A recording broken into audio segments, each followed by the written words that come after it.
welcome to our channel once again, folks. We're continuing with our vampire story, part 6, the title, The Queen and I.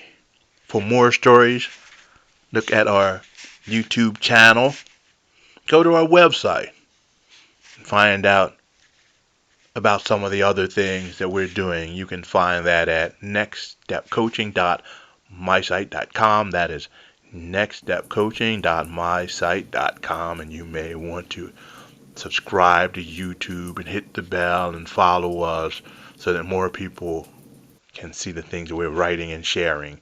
We're not only sharing stories, but we're sharing meditation techniques.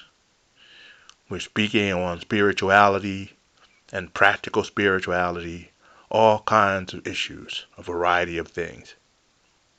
And so, with that said, we begin our reading, part 6, Vampire Story, The Queen and I.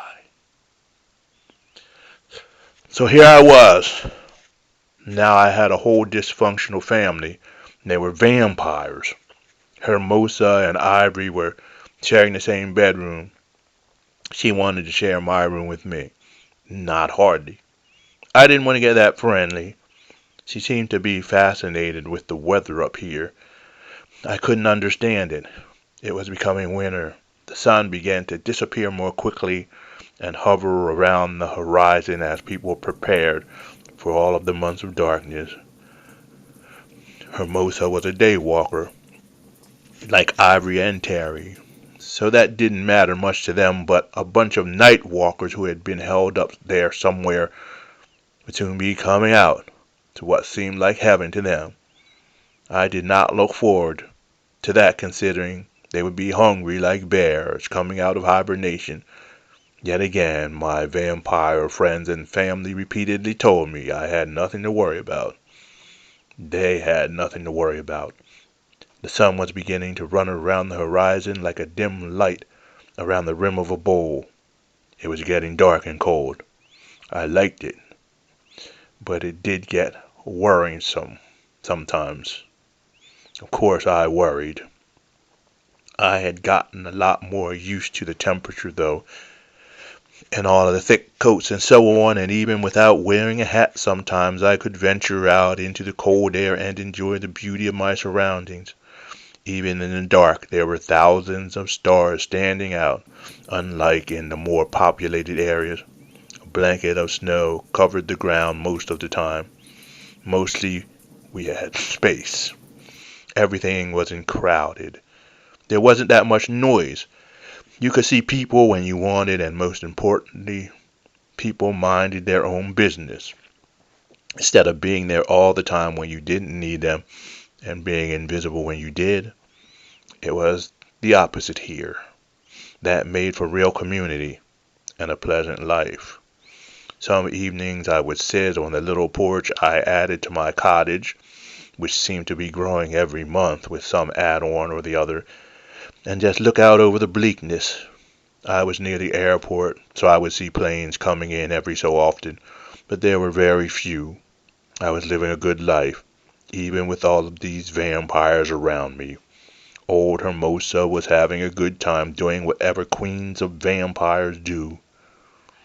Out there in the cold, on Terry's boat, with some of the other vamps, I was satisfied. I sat back and relaxed, trying to keep warm the best I could, when Terry came walking toward me from out there in the nearby woods.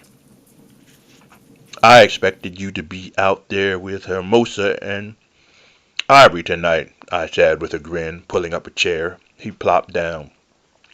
"Tonight they went somewhere without me, thank God. I got that boat so I could have some solitude. I don't dislike their company, but I just like to go out there and relax by myself sometimes. I feel like I have to entertain them when they're there, if you know what I mean." "I know what you mean. I just let them be and try to pretend they aren't there, but that doesn't work very well." "You do have a queen and her heir living with you. What do you expect? You're lucky she doesn't have you shining her shoes or something." "A queen. Such bullshit. Way of the world.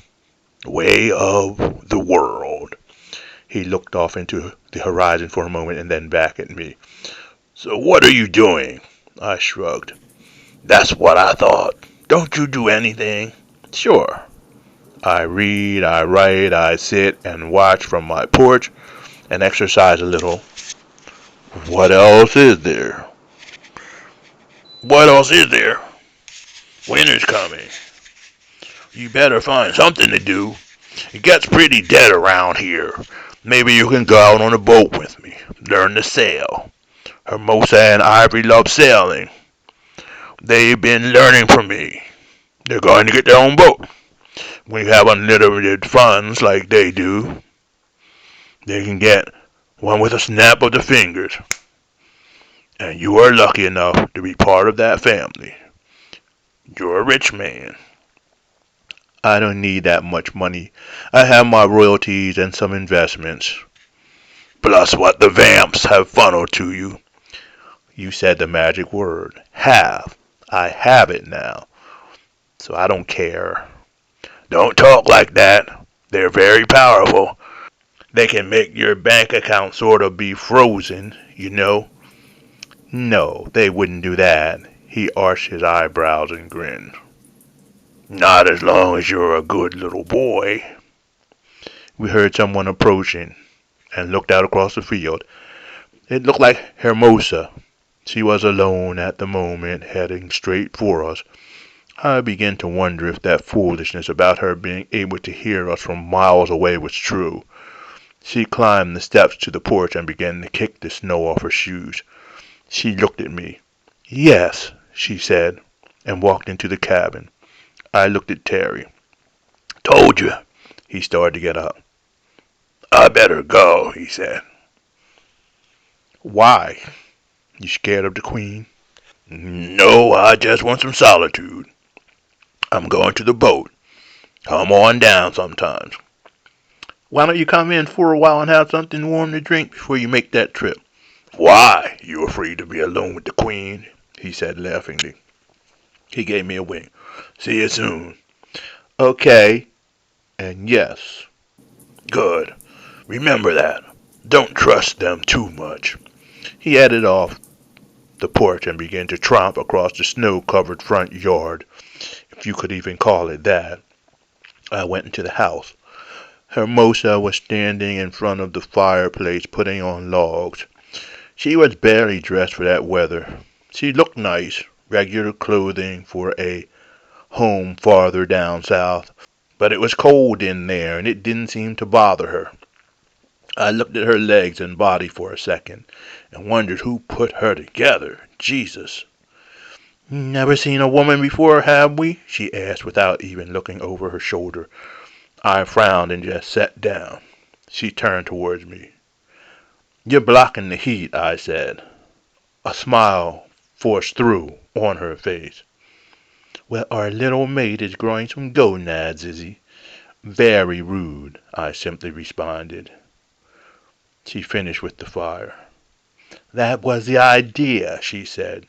She walked over and sat on the couch adjacent to my chair. She kept looking at me. What are you glaring at me for? I finally asked. Maybe I'm hungry.